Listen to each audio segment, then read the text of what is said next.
Hi everyone, hope you are doing good. My name is Shivani. I'm a manifestation coach. I teach people how to turn their dreams into reality using their own subconscious mind. So if you're looking to book a session with me, check the description of this video and आपको सारी details मिल जाएंगी कि how you have to do that. And let's start today's video.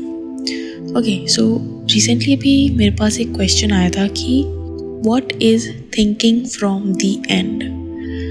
मैंने शायद इस topic पर पहले video बनाया है, I am not sure, but जहाँ तक मुझे लग रहा है I have made a video about this.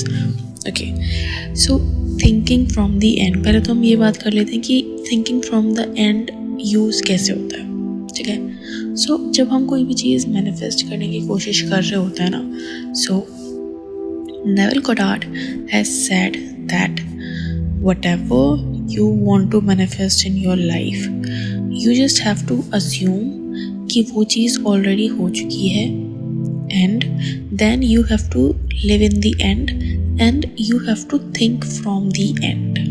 ठीक है, thinking from the end का मतलब है कि end से सोचना. ठीक है, end से सोचने का मतलब है कि आपका जो end scene है, ठीक है, वो पूरा हो चुका है और अब आप उस पर्सपेक्टिव से सोच रहे हो कि जब वो पूरा हो चुका है तो मैं अब दुनिया को किस तरह से, किस पर्सपेक्टिव से देखूंगा. देखो, क्योंकि क्या होता है कि when you are manifesting something you have to neglect all the facts. You have to ignore your 3D.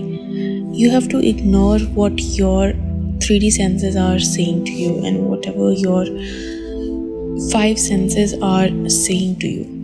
ठीक है, in one of the books of the Neville Goddard, he has said कि do not bow before the dictate of facts and accept life on the basis of the world without. Assert the supremacy of your imaginal acts over facts and put all things in subjection to them. Hold fast to your ideal in your imagination. Nothing can take it from you but your failure to persist in the imagining the ideal realized. That means आपके जो ये facts हैं, ठीक है, मान लो आपकी life में कुछ चल रहा है, ठीक है, तो फैक्ट्स ये बोलते हैं कि आपका डिज़ायर पूरा नहीं हो सकता, आपको प्रमोशन नहीं मिल सकता, आपको वो डिज़ायर्ड घर नहीं मिल सकता, आपको वो डिज़ायर्ड बिजनेस नहीं मिल सकता.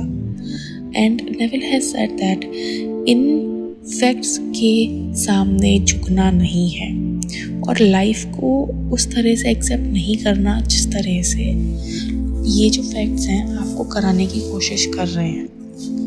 What you have to do is, किसी भी सिचुएशन से बाहर निकलने का तरीका ये है कि you have to imagine that you are already out of it.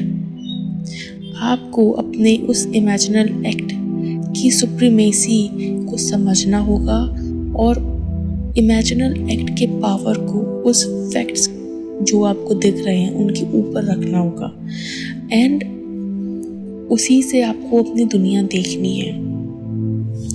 कुछ भी आपको अपने जो आपकी डिज़ायर है उससे नहीं छीन सकता.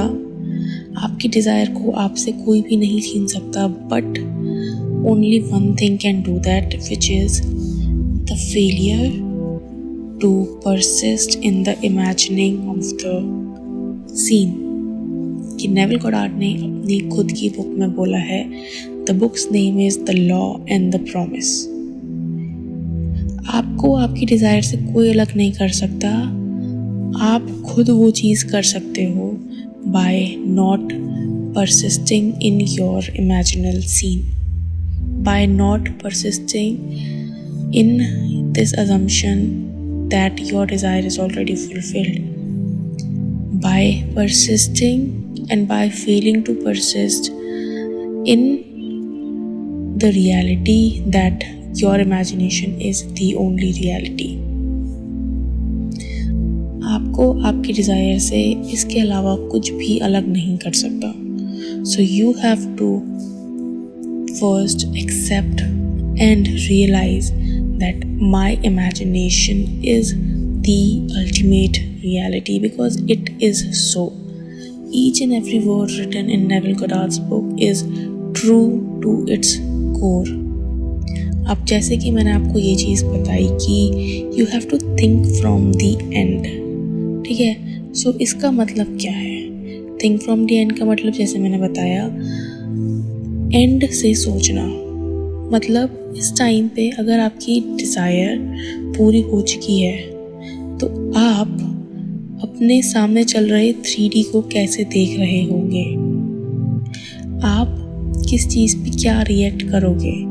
You have to react on the things thinking that your desire is complete right now. So अगर आपका डिज़ायर इस टाइम पे कंप्लीट है, सो you would not react to your 3D, because anything in your reality will melt down if you will persist in your new reality. It has to do it. अब जैसे कि मैं आपको एक example देती हूँ, मान लो आप कोई घर देखने जा रहे थे, ठीक है, एंड वो जो ब्रोकर है, ठीक है, जो डीलर है, प्रॉपर्टी कंसल्टेंट है, वो आपसे बोलता है कि ये घर किसी और ने बुक कर लिया है अभी, ठीक है, बट यू आर लाइक ये घर तो ऑलरेडी मेरा है ना। इन योर माइंड, उसके सामने नहीं, उसके मुंह पे नहीं बोलना ये, in your mind you have to do that कि this home is already mine and I am living in it right now, ठीक है। So how would you react on this news that this house has been booked? You would react that basically you would not even react, क्योंकि you know when this house is already yours, anything that is coming between you and your desire will go away on its own, ठीक है। लोग क्या करते हैं कि they keep complaining about their circumstances कि मेरे साथ ऐसा हो रहा है, मेरे साथ ऐसा हो रहा है। उनको बोलो भी ना कि do not focus on it, your circumstances do not matter, they keep complaining the same thing कि मेरे साथ ऐसा हो रहा है, मेरे साथ ऐसा हो रहा है, मेरे साथ ऐसा हो रहा है, मेरे साथ ऐसा हो रहा है। Dude, if you will keep affirming that मेरे साथ ऐसा हो रहा है, ऐसा हो रहा है, ऐसा हो रहा है, ऐसा हो रहा है, तो it will never change. For it to change, आपको वो चीज़ बोलना बंद करना पड़ेगा एंड आपको ये समझना पड़ेगा that a person who already has its desire और his desire would not be reacting to the 3D like how you are doing. पहली बात तो वो कंप्लेन नहीं कर रहा होगा बिकॉज ही ऑलरेडी और शी ऑलरेडी नो कि जो उनको चाहिए वो ऑलरेडी उनके पास है and it is complete, it is a present fact. So उनकी रियलिटी में जो भी हो रहा होगा they will see it from this नज़रिया कि anything that is between me and my desire needs to go away and it will melt on its own. और आपको अपनी दुनिया को इसी नज़रिए से देखना होगा। When something comes between you and your manifestation, just remember this one thing कि आपके और आपके डिज़ायर के बीच में जो भी चीज़ आ रही है it will go away on its own if you will keep persisting in your new reality. वो खुद ब खुद आप दोनों के बीच में से चली जाएगी अगर आप अपनी न्यू रियलिटी में परसिस्ट करते रहोगे, because persisting in your new reality will help you quantum jump.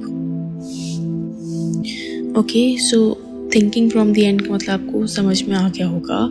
It means that आपको दुनिया उस नज़रिए से देखनी है कि मान लो वो डिज़ायर ऑलरेडी पूरी हो चुकी है एंड अगर वो डिज़ायर ऑलरेडी पूरी हो चुकी है तो मैं